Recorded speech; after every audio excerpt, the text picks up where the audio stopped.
Rain poured relentlessly, the icy droplets stabbing my skin like needles. I, Owen Moore, 34 years old, freshly unemployed, stood motionless in front of the polished wooden door of my parents' house in Ohio. The worn backpack on my shoulder weighed heavily with a few wrinkled changes of clothes, and the meager belongings I had left after weeks of drifting.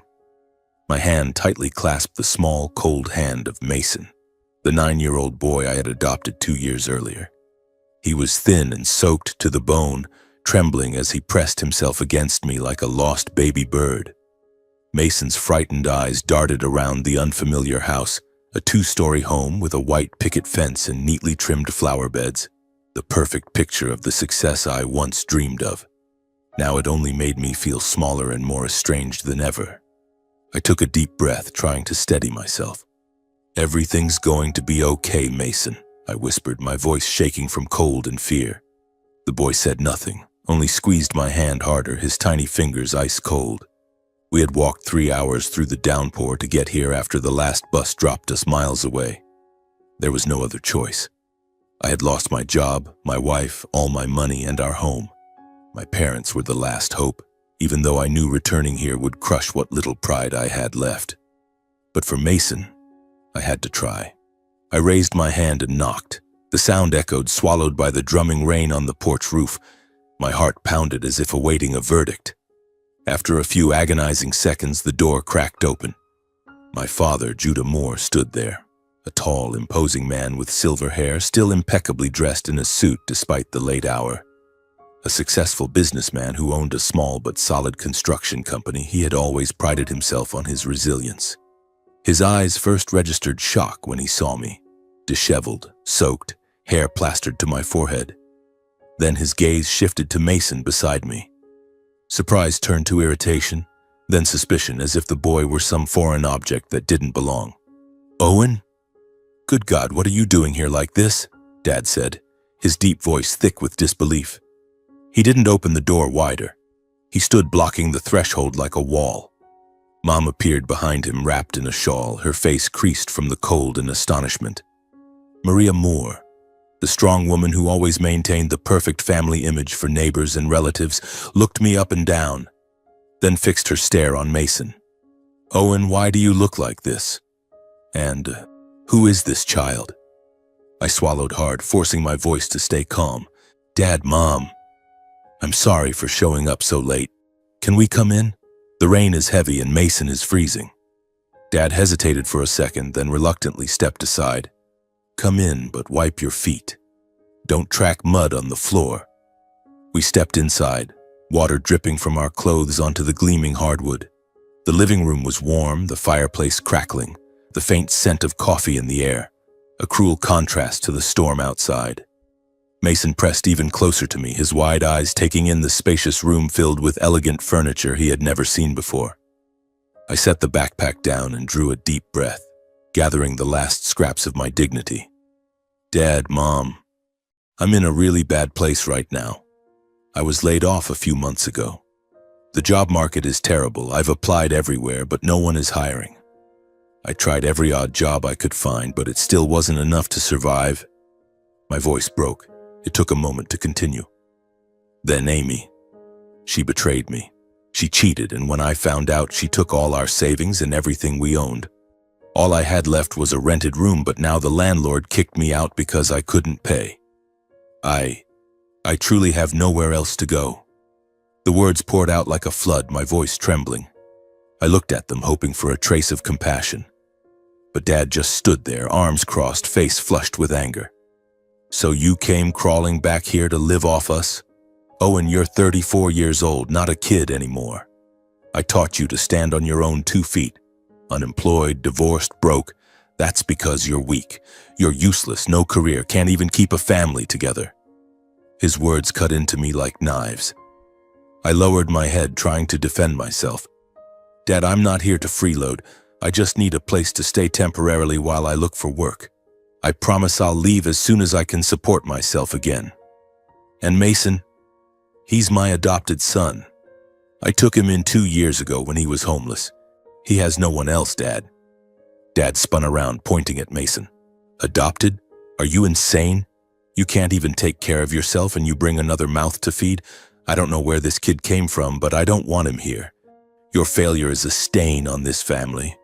What will the relatives and neighbors think? Judah Moore's son coming home to beg? My heart clenched.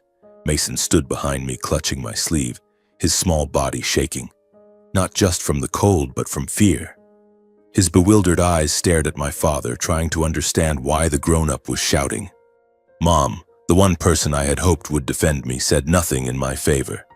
Instead, she stepped forward, voice shrill with sarcasm. Owen, you're young and healthy. Why come back to burden two old people? You're a useless parasite.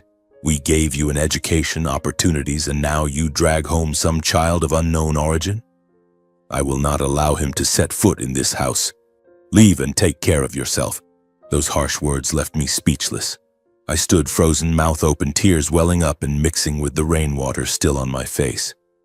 Mason gripped my hand tighter. His quiet sobs echoed in the silent living room. Owen, let's go, he whispered, voice trembling. Dad gave us no further chance. He strode over and shoved me toward the door. Get out of my house. Don't ever come back. Mom just watched, not uttering a word to stop him. I bowed my head, took Mason's hand, and turned away. The backpack suddenly felt unbearably heavy, as if it carried the entire weight of our fate. The door slammed shut behind us, the lock clicking with finality. My last spark of hope died with that sound. We stepped back into the rain, the downpour still merciless, chilling us to the bone. Mason huddled against me, crying softly. Owen, I'm so cold. Why wouldn't they let us stay? I pulled him close, trying to shield him from the rain. The house is too small, buddy. We'll find somewhere else. But inside, everything was collapsing. That rainy night, I lost it all. Job, wife, home, and now even my own flesh and blood. Yet in that moment, I had to stay strong. Because a small life was holding my hand, trusting me as his only anchor in the world. We wandered along the dark, rain-soaked road, the dim streetlights reflecting off the puddles in flickering streaks that looked like illusions. Every step felt heavy, as if I were dragging a boulder behind me. Mason pressed close to my side, his breathing faint and labored, yet he didn't complain. He only gripped my hand tighter, as though letting go would mean losing me forever. In my mind, memories surged like a flood, pulling me back 2 years, to a time when my life was still relatively calm, before everything shattered into pieces. Back then, I was a skilled industrial electrician. I worked at a small factory on the outskirts of town, repairing electrical systems and maintaining machinery. Not glamorous, but steady enough to cover rent and monthly expenses. I lived in a modest 2-bedroom rental with my wife, Amy, a lively, attractive insurance saleswoman. We had been married 3 years. Life wasn't wealthy, but it was peaceful. In the mornings, I'd make coffee. Amy would kiss me goodbye before heading to work. Evenings, we'd eat dinner together, watch movies, or talk about vague future plans. Buying our own house, taking a vacation. I thought that was happiness, even though Amy sometimes grumbled that my income wasn't enough for us to live more comfortably. Still, I loved her, and I believed things would get better. One night about 2 years ago, everything changed. I came home late after an overtime shift, exhausted, reeking of machine oil. It was raining lightly, much like tonight, but not nearly as cold. As I opened the gate, I nearly tripped over something soft lying right in front of the door. I bent down, heart racing. It was a boy, thin and unconscious, his ragged clothes soaked through. His face was pale, lips purple from cold and hunger. Panicking, I checked for a pulse. Thank God he was still alive. Hey kid, wake up. I shook him gently, but he didn't respond. Without thinking, I scooped him up, carried him inside, laid him on the couch, wrapped him in a warm blanket, and called out to Amy from the bedroom. Amy, come quick. There's a boy collapsed at our door. My voice shook with worry. Amy rushed out, eyes wide. My God, Owen. Who is he? Why is he here? Together we tended to him. I wiped him down, dressed him in my dry and oversized clothes, while Amy warmed some milk.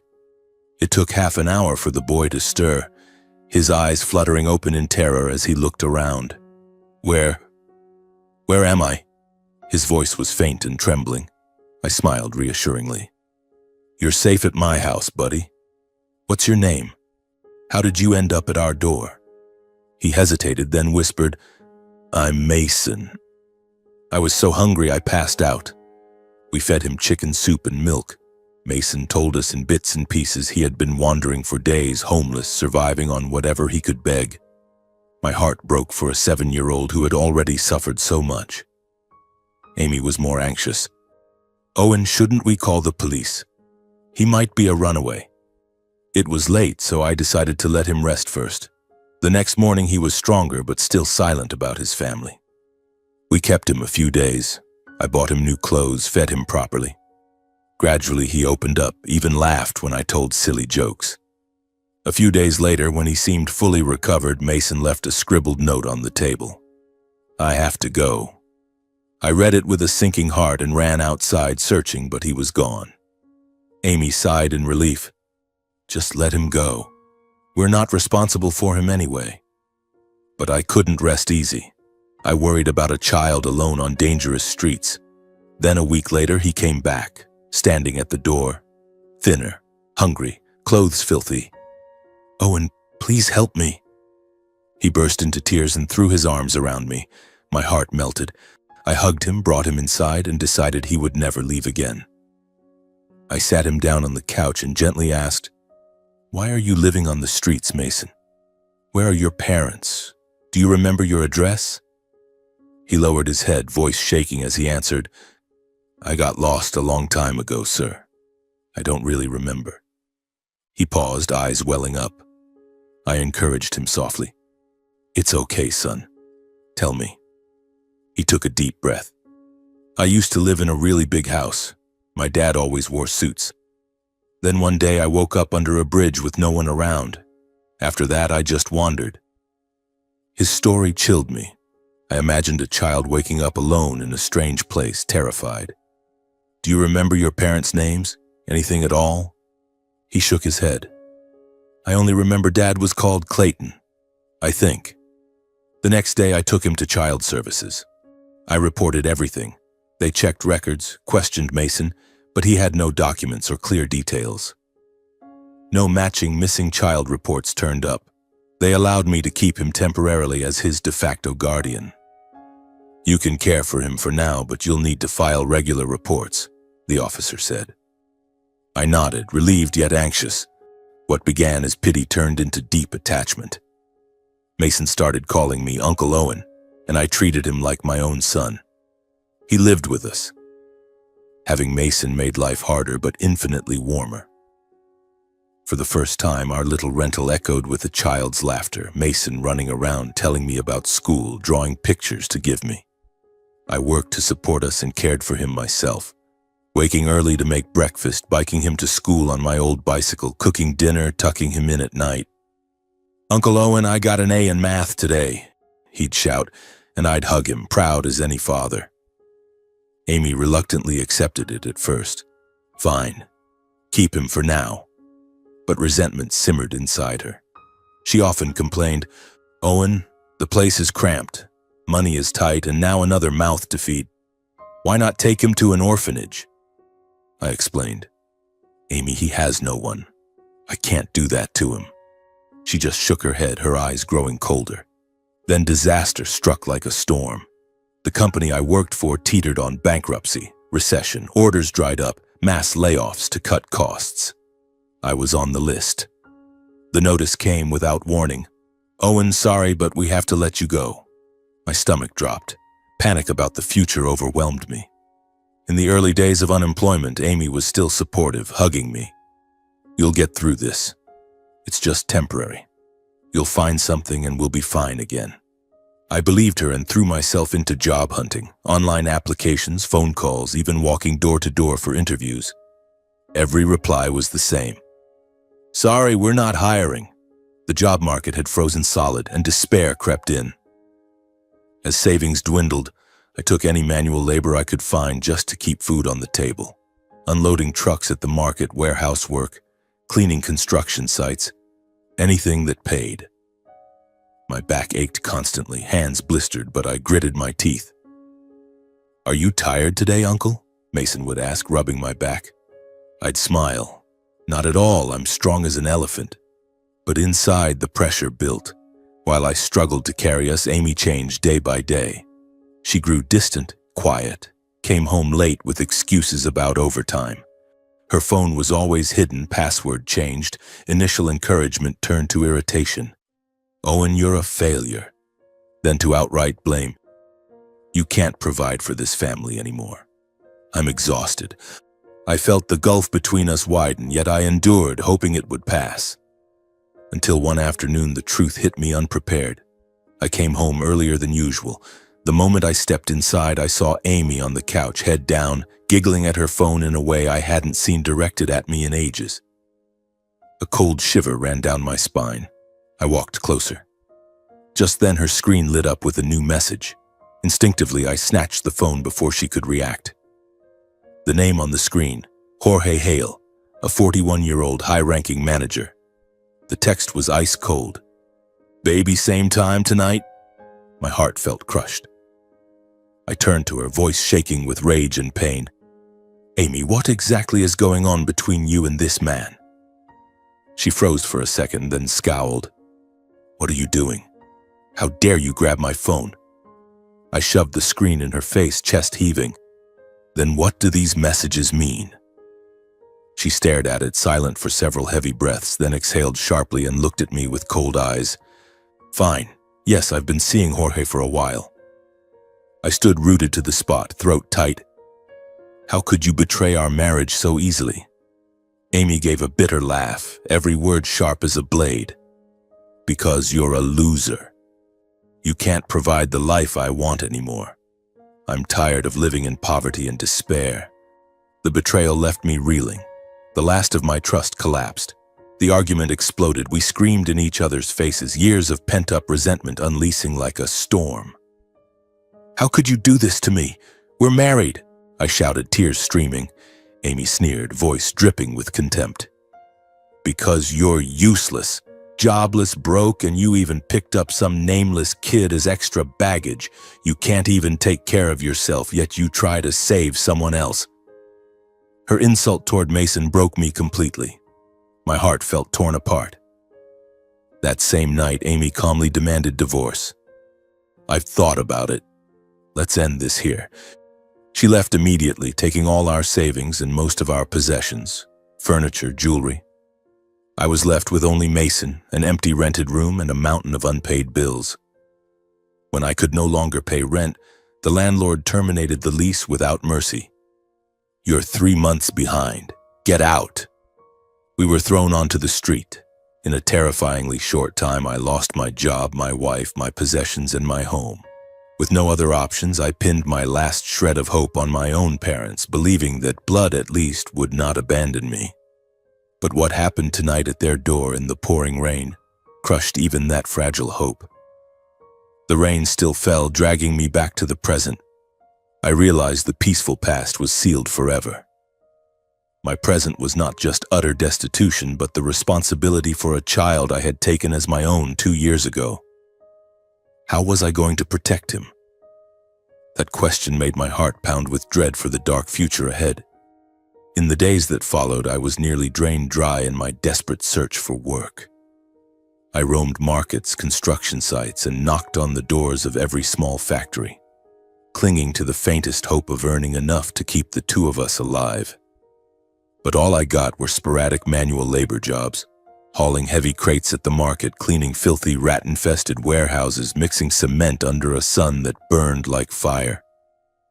Mason trailed behind me from morning till night.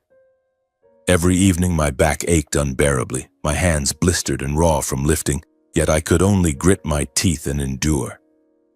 The pitiful wages barely covered a couple of cheap meals and one restless night in a rundown motel. Many contractors exploited my situation, a jobless man with a child in tow. They promised full pay when the job's done, then doled out a few coins or simply refused to pay at all. Once, after 3 days of unloading tons of cement, the foreman smirked. "You work too slow. I'm docking everything. Get lost." Rage shook me.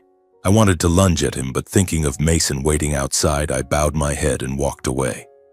My heart pounded with humiliation and dread that tomorrow we might have nothing to eat. "Uncle Owen, why are you sad?" Mason asked, hugging me. I wiped my tears. "It's nothing, buddy. We'll be okay." Then the accident happened. While overworked at a construction site, I was carrying a heavy steel beam when my foot slipped on rain-slick mud. I fell hard. The beam crashed onto my leg. Pain seared through me as I screamed. Blood poured from a deep gash. Co-workers pulled me free, but with no insurance, I had to wrap it myself with torn cloth.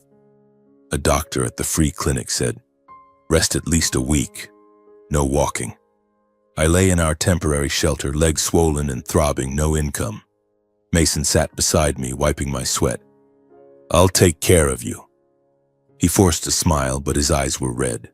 Panic consumed me. Money gone, food running out. How would we survive?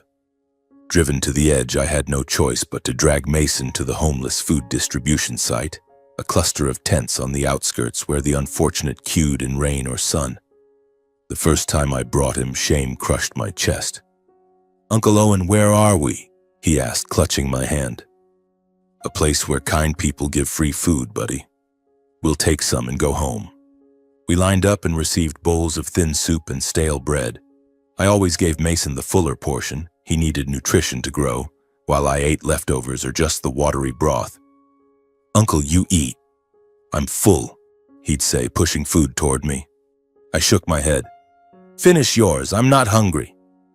But my stomach growled painfully. Hunger made me dizzy. Despite the hardship, Mason remained obedient and mature beyond his years. It broke my heart. He never complained, always clung to me as his only lifeline. By day, he studied from old books I'd scavenged. At night, he curled against me for warmth. I hunted for work while making sure Mason had every meal and safe sleep, buying medicine when he coughed, telling stories to distract him from hunger. I tried to shield him from as much pain as possible, hiding my fears behind smiles. But late at night, I lay awake, heart racing with terror. Would we starve? Would someone take him away? One day at the charity site, the crowd was larger than usual, probably because of the rain. Mason and I queued as always, clutching our bowls of hot soup. Suddenly, a convoy of luxury cars pulled up. A wealthy man stepped out with bodyguards, gleaming suit, glittering watch. He had come for a charity event, handing out gifts and food. The crowd buzzed. "That's Clayton Scott, the tycoon." I paid him no attention, focused only on getting our meal. Then, out of nowhere, Mason froze. His eyes widened. He trembled and pointed. "Uncle Owen, that's my dad." His whisper was filled with shock and fear. My heart slammed against my ribs. "Shh, Mason, you're mistaken." "Quiet." I quickly hushed him, terrified he'd draw attention and get us thrown out. But his panicked stare had already caught the rich man's eye. Clayton Scott's gaze locked onto the boy's face. His own face went white as if he'd seen a ghost. In an instant, he shoved through the crowd, yanked Mason from my grasp, and pulled him into a frantic embrace. "My son, is it really you? Am I dreaming?" he shouted, voice breaking. I stood stunned, my hand suddenly empty. "Hey, what are you doing to the kid?" I yelled. But Clayton barked at his bodyguards. "Restrain that man!" The guards rushed forward and pinned me down on the spot, their grip crushing my shoulders. I struggled in panic. "Let me go! Don't touch him!" Meanwhile, Mason, terrified, screamed and cried. "Dad, don't hurt Uncle Owen. He's good to me." The crowd erupted in chaos, shouting, shoving, soup bowls spilling everywhere. I was forced to my knees, heart thundering, utterly bewildered. "I've been taking care of him," I shouted, but my voice was lost in the uproar. Clayton, overwhelmed with emotion, examined Mason frantically, touching his face, hugging him tightly, firing questions. "Are you hurt? What did they do to you?" This only frightened the boy more. He sobbed louder, desperately looking back for me. "Uncle Owen, where's my Uncle Owen?" That reaction convinced Clayton I was a kidnapper. Rage exploded across his face, eyes bloodshot. You kidnapped and held my son. I'll kill you." He pointed straight at me, accusing loudly. The crowd murmured, phones raised, filming, "Child abductor." Only then did I realize this was a horrific misunderstanding. My heart raced, cold sweat pouring. No. I took him in and raised him for 2 years. He was homeless. I found him unconscious at my door. I tried desperately to explain about that rainy night taking him to child services, but in the frenzy my words sounded like lies. Clayton screamed, "Shut up. Hold him. Call the police." The bodyguards tightened their grip until I could barely breathe. I struggled in agony to make them listen. I was not a kidnapper. But Clayton, clutching the boy, turned and walked away. Phones kept recording, whispers spreading, "Child abductor right here." I knelt there, heart pounding with terror that I might lose Mason forever. Would the police believe me? Was this the end? The police arrived quickly, sirens blaring through the chaotic charity area. They pushed through the crowd, shoved people aside, and handcuffed me without much explanation. "You are being detained on suspicion of child abduction," a tall officer said coldly. I tried to protest. "No, I've been raising him. Please listen to me." But they ignored me and bundled me into the patrol car along with Clayton and Mason. The boy was sobbing hysterically, twisting around to look at me. "Uncle Owen, don't take him away." Clayton held him tightly, comforting him. "It's okay, son. Daddy's here now." The car sped toward the station. My heart pounded wildly, my mind spinning with the worst possibilities. Would they beat me? Would they force Mason to say bad things about me? The handcuffs made my hands shake uncontrollably. At the station, the air was stifling, stale coffee and damp paperwork. They separated us. I was taken to an interrogation room, Clayton and Mason to another. A middle-aged officer with a stern face and thick mustache sat across from me. "Start talking. Who are you? Why was the boy with you?" I took a deep breath, trying to stay calm even though my heart was racing. I told the whole story from the beginning, voice trembling but as clear as I could make it. 2 years ago, I came home late and found Mason unconscious from hunger and cold right outside my door. He was soaked, emaciated. I carried him inside, cared for him until he woke up. At first, he only stayed temporarily, but he kept coming back because he had nowhere else to go. I asked about his family. He said he was lost, didn't remember clearly, only that he used to live in a big, wealthy house and woke up one day under a bridge. I took him to child services. They checked, found no matching records, and allowed me to be his temporary guardian. Since then, I've raised him as my own son. Took him to school, fed him, put him to bed. I have never kidnapped anyone. The officer took notes, eyes still suspicious. "Do you have proof? Documents, witnesses?" I nodded. "Yes, papers from child services, neighbors who saw me caring for him, people at the charity site." They began verifying immediately, calling the charity network, social services, anyone who had ever dealt with us. I sat there, heart pounding, sweat soaking my shirt. Every minute felt like hours. I imagined being thrown in jail forever, losing Mason forever. Will they believe me? I kept thinking, fists clenched. The results came back after 2 agonizing hours. The officer returned, his expression softer. "Everything you said checks out.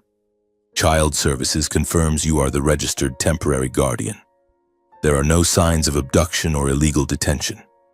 Neighbors and charity workers all describe you taking excellent care of the boy. They also noted Mason's behavior. He showed no fear of me. Quite the opposite, he was clearly attached and dependent. In the other room, he had been crying, 'I want Uncle Owen. He's my dad,' the officer told Clayton. The boy sees this man as his father. It was a terrible misunderstanding. After finishing the paperwork, signatures, photos, statements, they declared it a serious misunderstanding and released all 3 of us. I stepped outside on shaky legs, the cool afternoon air finally letting me breathe. In front of the station, Clayton Scott stood waiting, his earlier fury replaced by deep embarrassment. He explained how Mason had disappeared years ago, then lowered his voice. Owen, I'm sorry. I lost control. I thought you were a kidnapper, and in my panic, I insulted you, hurt you, called the police. I'm truly sorry for putting you through this. I looked at him, heart still racing from the ordeal. I understood. A father who had lost his child for over 2 years, the pain and desperation exploding the moment he saw him. I held no grudge. It's all right, Mr. Scott. I understand. If it were me, I might have done the same. The important thing is that Mason is safe. After the apology, Clayton hesitated, reached into his wallet, and pulled out a bank card. Here, $10,000. A small token of gratitude for saving and raising my son all this time. You kept him alive when I couldn't. I froze for a moment, staring at the card. Money, the very thing I needed most right now, for food, for shelter. But I shook my head and gently pushed it back. No, Mr. Scott. Caring for Mason was never a transaction or a duty to be paid for. For the past 2 years, he has been my real son, not something that can be measured or repaid with money. I did it out of love, not for reward. Clayton stopped, his face a mix of shame and profound respect. He quietly put the card away and looked at me with genuine admiration. You're a good man, Owen. Thank you. When Clayton prepared to take Mason away, I stood frozen for several seconds, throat tight, barely able to think straight. My heart felt as if it were being torn apart. I forced myself to stay calm only so I wouldn't scare Mason more. I knew that going back to his real wealthy father, good schools, proper meals, a life without want, was the best future for him. But it hurt so much. I knelt down, hugged him, and whispered through tears, Mason, buddy, listen to me. Go with your dad. He loves you very much. I'll miss you. Tears rolled down my face as I fought to hold back the pain ripping through my chest. Mason clung to me, sobbing uncontrollably, refusing to let go, eyes wild with terror at being torn from the only world he had known. No, I'm not going. I want to stay with Uncle Owen. You're my dad. He screamed, gripping my shirt, face soaked with tears. Clayton gently pried him away, holding and comforting him. It's okay, son. Daddy's here. We're going home. But Mason kept struggling, reaching for me. Uncle Owen, don't leave me. I stood motionless as father and son walked to the car in the station parking lot, my thin frame rigid as stone. Clayton's luxury car started. Mason pressed his face to the rear window, crying as he looked back at me. When the car disappeared around the corner, I remained rooted to the spot, drained of strength, mind blank, overwhelmed by a sudden, crushing sense of loss. Tears fell without stopping. My chest hurt so much I could barely breathe. Mason, the child I loved, was gone. I turned and wandered back toward our temporary shelter, heart pounding with dread at the lonely life ahead. Would I ever see him again, or was this truly the end? After the day Mason left, my life fell into a vast, suffocating void. Everyday routines became meaningless and unbearably heavy, as if I were dragging around a soulless body. In the mornings, I no longer woke to the sound of a child's laughter. There was no warm milk to prepare, no simple breakfast to make. The makeshift shelter under the bridge now felt cavernously empty. Yet I was suffocating from longing. I ate only enough to survive. Food had lost all taste. At night, I lay awake staring at the dark concrete ceiling, picturing Mason's face. His wide grin when I told him stories, the way he clung to me when he was scared. Uncle Owen, I had a nightmare, he used to whisper, and I would soothe him until he fell back asleep. Now my own sleep was filled with nightmares. The boy being dragged away, calling my name in vain. I'd jolt awake in the middle of the night, heart pounding, cold sweat pouring, terrified that somewhere he was crying and I couldn't reach him. Every morning, out of habit I couldn't break, I still walked to the charity site, my feet moving mechanically despite the faintness of hope. I queued for free food, eyes scanning the crowd, desperately wishing to see Mason just once more. Maybe he had snuck away to visit, or Clayton had brought him. Today might be the day, I told myself, heart racing whenever I spotted a small figure in the distance. But it was always another child, and disappointment crashed over me like a wave. Day after day passed in weary waiting, yet Mason never appeared, and the hope inside me slowly died with each fading afternoon. The weak sunlight filtered through sparse trees, stretching my shadow long across the ground, as if stretching out the pain itself. I sat alone with my bowl of thin soup, tears rolling down unnoticed. Where is he now? What is he eating? Is he sleeping well? Those questions kept my heart pounding with worry. I could neither eat nor sleep properly. Gradually, I began to accept the truth.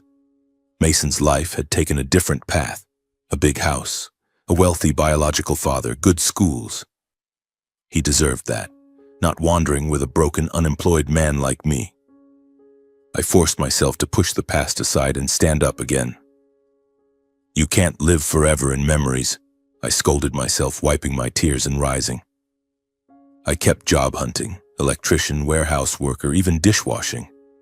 I found sporadic temporary jobs, saved every penny, and finally rented a tiny room instead of sleeping under the bridge.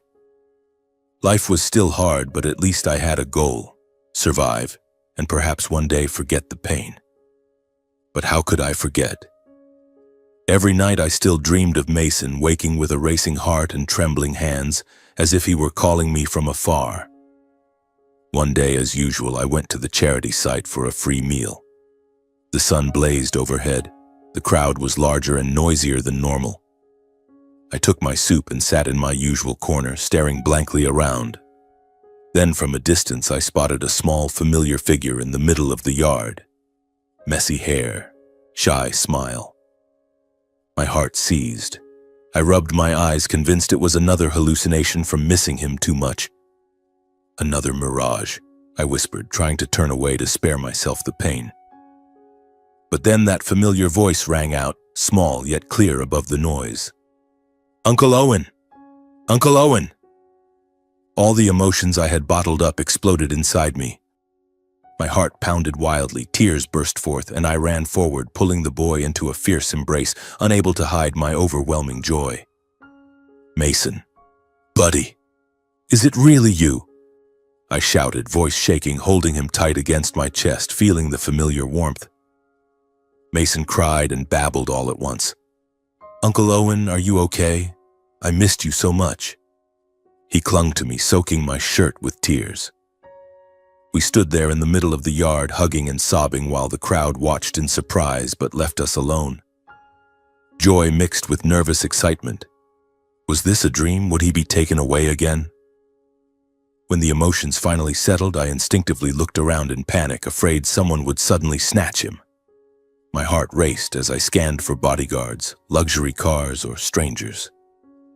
Then Clayton Scott approached from behind, impeccably dressed, his expression much softer than before. He smiled. Don't worry. I brought him to see you. Shall we talk? Clayton invited me to a small nearby cafe for a private conversation. We sat in a quiet corner, Mason between us, gripping my hand tightly. I ordered black coffee, my hands still trembling with emotion. Clayton began gently. Since bringing Mason home, his physical health has improved a lot. I took him to doctors for full checkups and made sure he eats properly. He's back in a good school now and has friends. He paused, looking at Mason fondly. I nodded, warmth spreading through my chest. That's good. He deserves it. But Clayton sighed. However, emotionally, he's been very quiet and withdrawn. He often sits alone, staring out the window, hardly smiling. I asked him many times what was wrong, but he wouldn't say. Then one day he suddenly mentioned you. I miss Uncle Owen, Dad. He's the best person ever. He cried all night, begging to see you again. His words made my heart pound and tears well up once more. Clayton continued. That's when I truly understood how important you are to my son. He sees you as a second father. So I agreed to bring him to meet you today. He went on to say he had investigated my background, my past as an electrician, my skills and everything I had been through, losing my job, my wife being turned away by my own parents. I hired people to look into you. You've been through hell, yet you never lost your kindness. I admire you." After some more talk, Clayton offered me a job at his company, a maintenance electrician position perfectly suited to my expertise. "My company is large and needs someone like you. Stable salary, full benefits. What do you say?" The offer stunned me beyond belief. My heart raced, hands shaking. You're serious? After everything I've lost? I can't believe I'm being given a real chance like this." Tears rolled down my face uncontrollably. Mason clung to my hand, eyes shining with hope. "I want to be close to you." I pulled him into my arms, gratitude flooding me, a feeling I had almost forgotten after so many years. "Thank you, Clayton. I will cherish this opportunity with everything I have." We sat a while longer talking about Mason. He told me about his new school but said he still preferred the old bicycle I used to push him on. Clayton nodded. "From now on, you can see him anytime. We're family." His words warmed my heart, yet left me nervously excited. Was this real? Would the new job go smoothly? Leaving the cafe, I walked them to the car. Mason hugged me tightly. "See you tomorrow, okay?" I nodded, tears falling. "Of course, buddy." The car drove off, but this time there was no pain, only a glimmer of hope.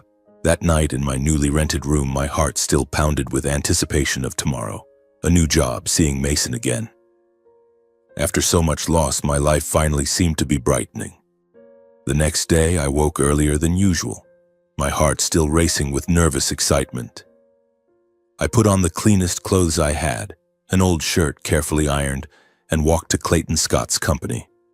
It was a massive building on the city outskirts with sprawling production halls filled with the loud hum of modern machinery. I stood at the gate, swallowed hard, and told myself, "You can do this, Owen. This is your second chance." The HR staff greeted me and led me to Clayton's office. He shook my hand warmly. "Welcome to the family. You'll be working as an electrical maintenance technician in the production plant. You start today." I nodded, voice slightly trembling. "Thank you, sir. I'll give it everything I have." The first few days I worked with extreme caution, as if walking a tightrope. Everything was new. Complex production lines, advanced electrical systems with automated sensors, tight deadlines that forced me to race against the clock. I had to relearn almost everything, poring over thick manuals, watching colleagues, asking detailed questions. I made small mistakes from being unfamiliar with the modern equipment, miswiring a circuit and halting a machine for half an hour, or forgetting to check a sensor and triggering a false alarm. The shift supervisor kept correcting me. "Owen, be more careful. One delay affects the whole line." My heart would pound every time, terrified I'd be fired. But I never complained or argued. Instead, I stayed late to double-check my work and study. Sitting alone in the darkened plant, reading by flashlight, practicing on small models. "You have to try harder, Owen," I told myself, sweat dripping even in the cold night. Those nights I returned to my room exhausted, but I could feel myself improving, from stumbling to gaining confidence. My diligence, eagerness to learn, and solid foundational skills paid off quickly. Within just 2 weeks, I was handling difficult tasks. Emergency electrical repairs, optimizing circuits to save energy. The supervisors and lead engineers noticed, "Owen, you're doing great. You've progressed faster than I expected." Those words warmed my heart and made me excited for a stable future. My first steady income in years, monthly wages enough to cover rent and decent food, finally let me rent a clean room and end the nights under bridges or on sidewalks. Life was still hard. I saved every penny, ate simply, but at least I had a roof and a job. As for Mason, after school or on early dismissal days, a driver would bring him to the factory. The sound of a car pulling up, then the boy running into the plant shouting, "Uncle Owen, I'm here!" Every time I saw him racing toward me across the factory yard, joy flooded me, heart racing, smile breaking across my face. In my free moments, I helped him with homework, sitting at an old wooden table in the break room working on math or reading together. "What's this, Uncle?" he'd ask, pointing at an electrical diagram. I'd laugh. "It's a circuit, like blood flowing through the body." Then I'd take him to the employee cafeteria for sandwiches and warm milk. He'd eat happily and tell me about school. Clayton often watched us from a distance, smiling. He gradually began treating me like family, not just an employee. "Owen, you're like a big brother to him," he once said over coffee.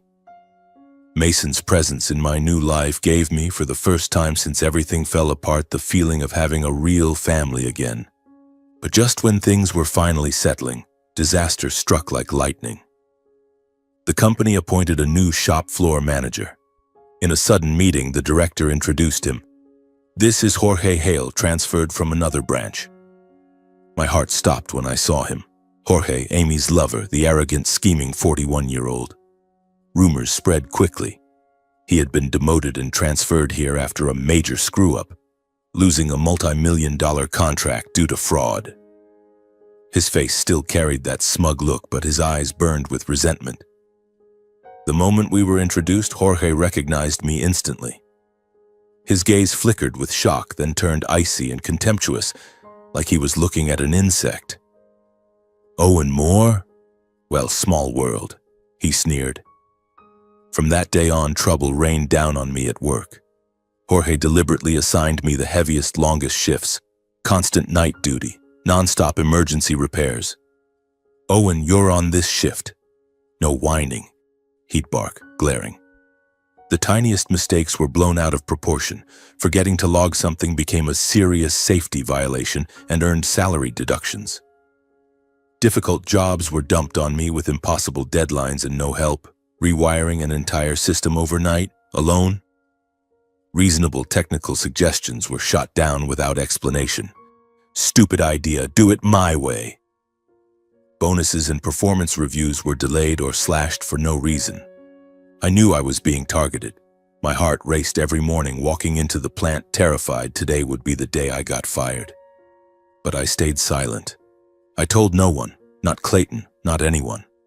I didn't want to drag up the painful past with my ex-wife and the humiliation of being betrayed and discarded. "You can handle this, Owen," I told myself, gritting my teeth and working harder. The pressure left me exhausted. I'd collapse on my bed, aching all over. But I clung to the job. It was the only thing keeping me afloat, and I needed stability for Mason. The breaking point came one afternoon after a long shift. As I walked out the factory gate, drained and weary, I suddenly saw Amy and Jorge waiting by the roadside, relaxed, as if they had timed my exit perfectly. Amy in an elegant dress, Jorge leaning against his expensive car. The moment Amy spotted me, contempt twisted her face. She smirked. "Oh, Owen, look at you, still pathetic, working as a lowly technician here? Crawled up a little from rock bottom, have we?" Her voice dripped with venom disguised as sweetness. Jorge just sneered, eyes full of arrogant menace. "Yeah, loser. You're lucky to even have this job. Don't expect it to last." My heart pounded wildly, hands trembling with shock and fear. Why were they here? A few co-workers and staff stopped to watch. Whispers spread. "Who's that woman? Owen's ex-wife?" I stood exposed under their stares and insults, stripped bare in public, face burning with humiliation. Amy kept going. "Remember, Owen, you lost your job, lost everything. I left because you were useless. And now, still scraping by. Jorge is the real man." I wanted to scream, to punch Jorge, but I held it in. Not wanting to make a bigger scene, I lowered my head and walked away in silence, shame choking me. My steps were heavy, tears streaming. Back in my room, I collapsed on the bed, heart still racing with rage and fear. Would he get me fired? Would the past destroy my present again? In the days that followed, I tried to stay calm. But every morning I woke with the weight of that humiliating encounter still pressing on my chest like a boulder. I went to work on edge, avoiding even a glance toward Jorge's office, dreading running into him. The pressure from his harassment continued, longer shifts, tougher assignments, and sly insults. "Hurry up, you useless piece of trash." Yet after weeks of relentless targeting, I gradually learned to face it with composure and handle every situation more carefully. I no longer reacted emotionally to his provocations, no shouting back, no arguing. I simply completed my tasks by the book, documenting every step meticulously so he had no excuse to fault me. "Here's a job. 2-day deadline," he'd bark, throwing files in my face. "Yes, sir. I'll finish on time," I'd reply calmly. Inside, my heart pounded with rage, but I held it in and focused on proving myself through my work. Colleagues began to notice. During breaks, they whispered, "Jorge's clearly out to get Owen." Many already disliked Jorge for his authoritarian, abrasive style. He yelled for no reason, cut bonuses arbitrarily, so they quietly started helping me. A shift leader slipped me documents. "Here, the new system diagram. Study it first." A coworker checked my work. "Owen, that wire's wrong. Fix it before he sees." I thanked them, my heart warmed yet still anxious. Afraid Jorge would find out, but grateful I was no longer alone. Thanks to their discreet support, my work gradually stabilized again. The pressure remained. Night shifts left me exhausted. Bonuses were still docked, but I was no longer being crushed. I got home earlier, had time to rest, and even began studying online to improve my skills. Looking in the mirror, I urged myself to keep going. One ordinary day after school, Mason was dropped off at the factory to wait for his dad. I was checking an electrical panel in a corner of the shop, bent over tangled wires, sweating under fluorescent lights, when I heard the familiar patter of his footsteps. "Uncle Owen, what are you doing?" he shouted happily, voice echoing over the machinery noise. I looked up, smiling wide. "Hey, buddy, early dismissal today? I'm almost done, just wait over there a minute." Mason obediently sat on a bench, grinning and chattering, making me forget all my fatigue. At that exact moment, Jorge came down from the hallway to check progress, his heavy footsteps and shouting audible from afar. "Why is everything so slow?" He saw me with Mason in the production area and his face instantly darkened. Jorge exploded, storming over and yelling at me for bringing a child into the factory, using workplace safety as an excuse to pick a fight. "Are you insane, Owen? Who allowed a kid in here? This place is deadly. Safety violation. I'm docking your pay. Get him out now." His voice was shrill, face red, finger jabbing in my face. My heart raced with worry for Mason, but I stayed calm. "Sorry, boss. He's just visiting. I'll take him out right away." Before I could move, Mason heard the shouting and turned, terrified. He froze, eyes wide with horror. The instant Jorge's gaze landed on Mason's face, he too stopped dead. His scowl turned to shock, then his face went ashen as if he'd seen a ghost. His stare lingered on Mason far too long, revealing unmistakable panic and confusion, mouth slightly open, hands trembling slightly, as though struck by lightning. After a few heavy seconds, Jorge abruptly turned and hurried away without another word, footsteps frantic like he was fleeing. The shop fell silent for a moment. Everyone exchanged puzzled glances. Behind me, Mason had also gone rigid, face pale, small hands shaking as he clutched my sleeve. The earlier joy was gone. His eyes were haunted, as if he had just seen something terrifying. Lips pressed tight, body trembling. I knelt down, voice full of concern. "Mason, what's wrong? Do you know that man? Why are you so scared?" He just shook his head frantically, eyes brimming with tears, unable to speak. It's nothing, Uncle," he whispered, voice shaking. His unnatural silence told me clearly he was hiding a deep fear, as if some horrific memory had just resurfaced. My heart pounded with dread. What was going on? Why had both of them reacted like that? From that day on, Mason came to the factory much less often. He made excuses, too much homework, feeling tired. But whenever we met, through Clayton's calls or on weekends, he became guarded, jumping at loud noises. "Uncle Owen, I'm scared of shouting," he whispered once, avoiding my eyes. As for Jorge, he now obviously avoided me. No direct assignments, only emails, eyes darting away whenever we passed in the hall. That drastic change only deepened my suspicion about some connection between him and Mason. My heart raced every time I thought about it. Was Jorge involved in the boy's disappearance? Was there a dark secret? I knew I could no longer stay silent. If something was wrong, Mason could be in danger. After many sleepless nights weighing the risks, I decided to tell Clayton Scott everything. I requested a private meeting in his office, heart pounding as I entered. "Mr. Clayton, I need to talk about Mason and Jorge." Clayton listened, his face growing grave. When I described both Jorge's and Mason's panicked reactions, the stares, the trembling, the avoidance, he sat silent for a long time, gripping his coffee cup tightly. Finally, he spoke, voice low. "I'll have someone quietly investigate Jorge. Thank you for telling me this." He also asked me to keep spending time with Mason, talking gently and reassuring him so the boy might open up when ready. "You're the person he trusts most. Help him feel safe enough to speak." I nodded and left, carrying a heavier unease than ever before, as if a storm was gathering and I was standing right at its center. In the days that followed, I began spending much more time with Mason, with Clayton's special permission. He trusted me so completely that he essentially handed the boy over to me, allowing me to take him out after school to eat, play, anywhere, like a second father. "Take him wherever you want as long as it's safe," Clayton said over the phone, his voice full of confidence. Every time he called, my heart raced, afraid there might be bad news about the Jorge investigation. But I was also deeply grateful for the chance. During our outings, Mason slowly emerged from his fearful, withdrawn state. At first, he barely spoke, clinging tightly to my hand, eyes darting around as if someone might be watching.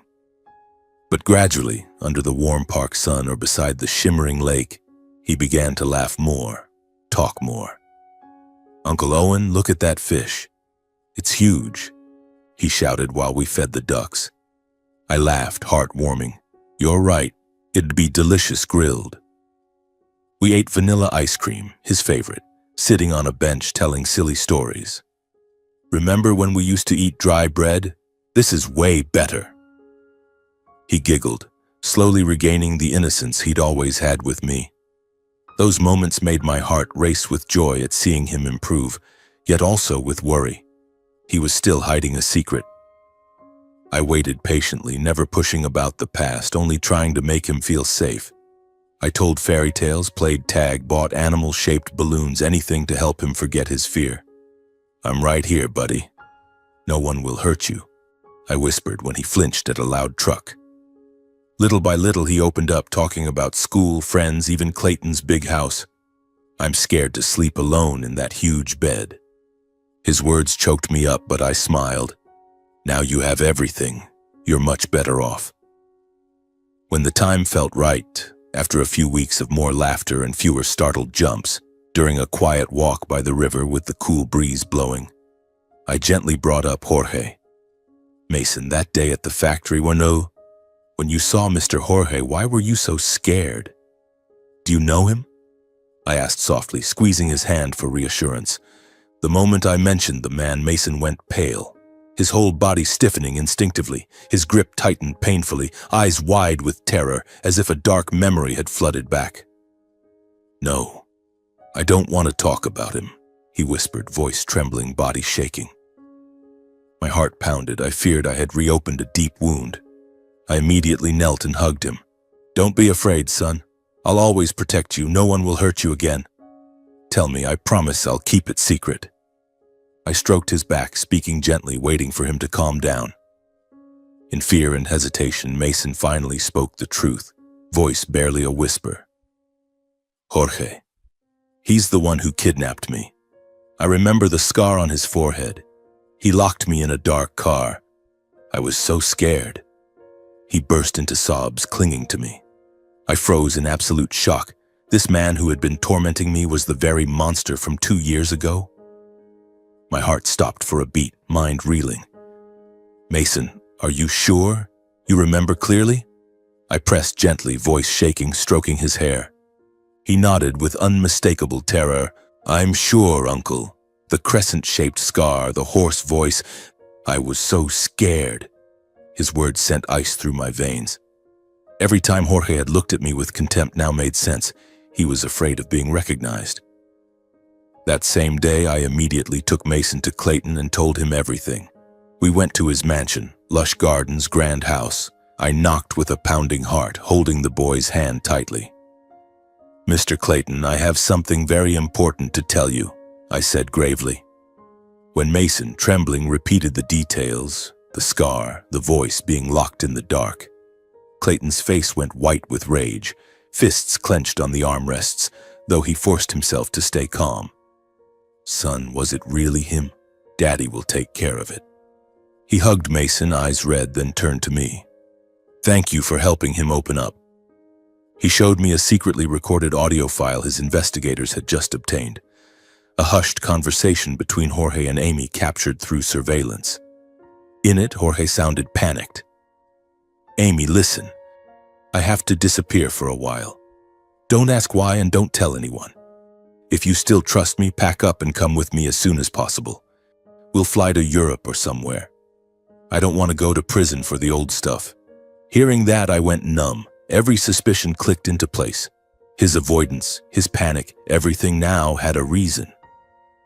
My heart raced, cold sweat breaking out. My God, he really is the kidnapper.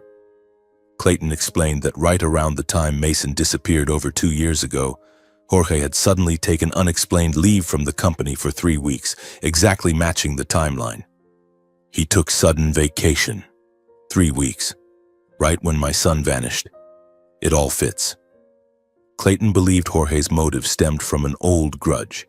Years earlier, Clayton had personally blocked his promotion, killed a major deal, and disciplined him severely for financial fraud. He hated me for ruining his career. The kidnapping wasn't for ransom. It was insane revenge aimed directly at me, stealing my son to make me suffer. His words chilled me. The depth of Jorge's malice was terrifying. I realized Jorge's frantic preparations to flee meant he was truly terrified of being exposed and was planning to escape. "He's getting ready to run," I whispered, heart pounding. Clayton nodded. "Exactly. A silent race against time has begun. Whoever is slower loses the last chance to expose the truth." Clayton stood and called his lawyer and investigators. "We have to move fast. He must not get away." I sat holding Mason, mind spinning with the drama, from a jobless technician to the center of a kidnapping case. My heart raced with fear for the boy as I whispered, "Don't be afraid, buddy. I'll protect you." But inside, the storm was closing in. The race had started, time was running out, and the truth was waiting to be revealed. With Mason's full statement, recorded by the lawyer, his voice trembling yet resolute, along with the secret audio file, Jorge's phone location history, and other evidence, Clayton submitted everything to the police to officially reopen the kidnapping case from 2 years ago. We went to the police station on a drizzly morning. My heart pounded as Clayton handed over the dossier to the officer in charge. "This is new evidence. My son's disappearance 2 years ago. The suspect is Jorge Hale, a manager at my company." The officer, a middle-aged man with a thick mustache, flipped through the files, eyes narrowing. "We'll take the case and quietly investigate Jorge by the book. Don't breathe a word. This could spook him into fleeing." We left the station. I hugged Mason tighter, heart racing as I thought about the waiting days ahead. Would the police move fast enough? Would Jorge suspect anything? A few days later, the first sign appeared. Jorge suddenly requested extended personal leave. His email to Clayton was curt. "I need a few weeks off for family reasons." Clayton called me to his office immediately, face grim. "This is a clear sign he's preparing to bolt. He knows the wind is shifting." My heart raced with fear. If he escaped, everything would collapse. Mason would live in fear forever. Clayton and I realized we had to act fast. He called his private investigator. "Tail him closely. Report any movement immediately." Clayton's people followed and quickly reported. Within hours, Jorge and Amy were heading to the airport. "They're buying tickets to Mexico," the investigator whispered over the phone. Clayton and I jumped into his car and sped after them, my heart drumming wildly. "Faster! We can't let him get away!" Clayton shouted at the driver, gripping the wheel. At the same time, he urgently informed the police of the exact location. "Jorge Hale is at the international airport. He may be fleeing. We're en route." The car tore down the highway. rain now pouring heavily, the windshield fogging from our anxious breathing. At the airport, the terminal buzzed with travelers dragging suitcases, flight announcements echoing overhead. Jorge and Amy were in line at the international check-in counter, he in a black jacket, eyes darting nervously, Amy beside him chatting obliviously. The moment Jorge turned to scan behind him, he spotted Clayton and me pushing through the crowd. His eyes locked on us, his face drained of color, mouth falling open, hands trembling. Almost simultaneously, plainclothes police closed in from multiple directions, moving swiftly to surround them. Realizing he was trapped, Jorge panicked, sweat pouring, eyes wild. He spun and tried to run, shoving passengers aside, suitcases clattering to the floor. But after only a few stumbling steps, officers tackled him to the ground. A large detective pinned him. "Jorge Hale, you're under arrest for suspected child abduction." He thrashed and screamed. "Let me go. I'm innocent." The crowd erupted in chaos, screams, phones raised, filming everything. Amy stood frozen, face ashen, mouth agape. What's happening? Why are they arresting him? She tried to approach, but police held her back. "Ma'am, stay where you are." As the arrest warrant was read aloud, "You are under arrest for kidnapping and unlawful imprisonment of a minor." Jorge fought desperately, still denying everything. "This is a setup. You've got the wrong guy. Let me go." He writhed, even bit an officer's hand, but it was useless. They cuffed him and dragged him to his feet. Only then did Amy realize the man she trusted was suspected of a serious crime. She collapsed in the middle of the terminal, sobbing uncontrollably, hands covering her face. "No, it can't be. Jorge, is what they're saying true?" Police pulled her up. "You'll need to come with us for questioning." Jorge and Amy were led away under the gaze of dozens, people whispering, pointing. "Child abduction. That's horrific." I stood at a distance watching silently, heart pounding. Finally he was caught, but Mason's pain remained. Clayton put a hand on my shoulder. "We did it, Owen." After his arrest, Jorge was detained for investigation. In the early interrogations, he stubbornly denied everything. "I don't know any kid. You're framing me." He smirked in the dim interrogation room, repeating his innocence. My heart raced as Clayton updated me. "He's tough, but the evidence will crush him."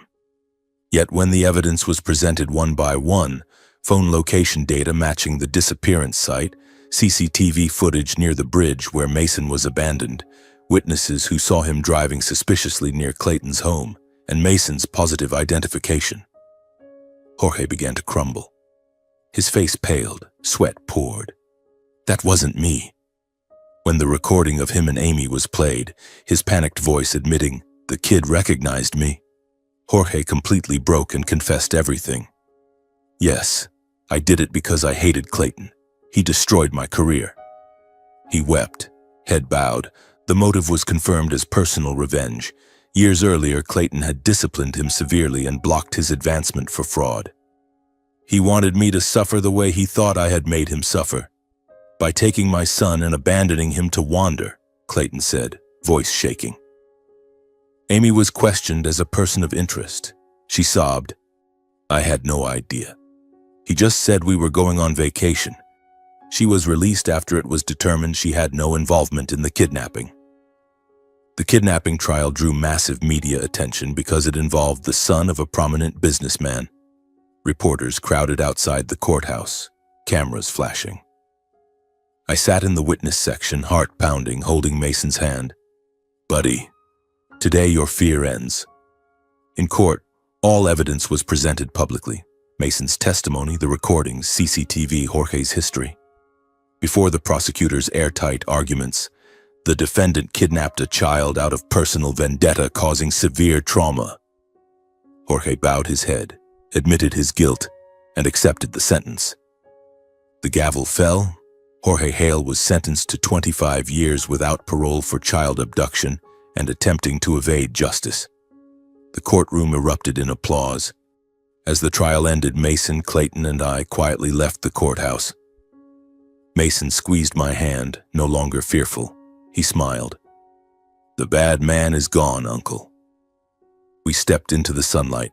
My heart felt lighter, yet still anxious about the future. Justice had come, but the wounds needed time to heal. We went for ice cream. Mason ran around laughing. "Today is the best day ever, Uncle." Clayton put a hand on my shoulder. "Thank you for helping my son through the hardest time."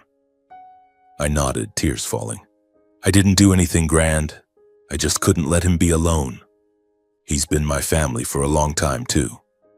After the trial, my life began to change in ways I had never imagined. Clayton, with profound gratitude for the 2 years I had saved and protected Mason, promoted me to head of the technical department at the company. It wasn't an emotional decision. He had seen my ability and dedication through months of hard work. "Owen, your skills deserve this position," he said at the executive meeting, voice warm and steady. I stood there, heart pounding, unable to believe my ears. "Manager, are you sure?" "I'm just a technician." Clayton smiled. "You don't just fix machines. You fixed my son's life. That's why." My competence and commitment quickly earned the recognition of the board and my colleagues. They applauded, congratulated me, and their widespread support melted away my initial fear and nervousness. I began leading the team, assigning tasks and solving complex problems, feeling as if I were living in a dream. The stable income and new status steadily improved my life. Higher salary, performance bonuses. I no longer had to count every penny for a meal. Though the job was demanding, meetings, system checks, emergency repairs, I never failed to make time for Mason, as if it were an unbreakable habit. Every evening, if he called, "Uncle Owen, tell me a story," I'd drop my reports to talk on the phone. On weekends, I'd pick him up. We'd go down slides at the park, eat hamburgers at our favorite spot. "Are you busy, Uncle?" he'd ask, eyes worried. I'd smile. "I'd drop anything to play with you, buddy." Those moments warmed my heart, yet still made it race. I feared losing this closeness if life turned again. One day, while I was reviewing reports in the office, the doorbell rang. I opened it and my heart stopped for a beat when I saw Amy standing there. Face gaunt, makeup barely hiding the dark circles under her eyes. "Owen, how have you been?" she whispered, voice trembling. I froze as painful memories flooded back. The betrayal, the insults, the encounter at the factory gate. "Amy, what are you doing here?" I asked coldly, gripping the door tightly. She apologized for everything she had done, making excuses about the past. "Owen, I was wrong. I was blind. Jorge, he deceived me. I regret it so much. Please forgive me. Can we fix things? Start over?" Her words made my heart pound with anger and sorrow. Why come back now when I had finally found stability? But I firmly cut off all contact, declaring that marriage had ended long ago and could never be revived. "Amy, it's too late. You left me, humiliated me repeatedly, and now you want to come back? Stop dreaming." My voice was calm, but inside it hurt. Amy left in belated remorse. She cried, "Owen, I'm sorry." But I closed the door, turned away, tears rolling down my face. That moment made my heart race as I thought of the past. Would I forgive her? No. I had learned to let go. Later, with a steady income, I bought a small, cozy apartment. 2 bedrooms, a little kitchen, a balcony overlooking the street. For the first time after years of wandering, I truly had a home. Standing in the empty living room, my heart raced with joy and fear. Joy at finally having a place, fear of losing it if I failed.